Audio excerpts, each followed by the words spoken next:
بازیگرهای ما با همه جای دنیا تفاوت دارن.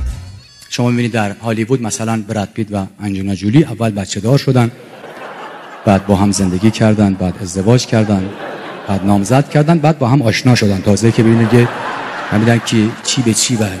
اما اینجا عروسی که از رفقا نرسیدم برم، گفت 2-3 ماه بعد زنگ زدم که عذرخواهی کنم و تبریک بگم، گفت ما جدا شدیم.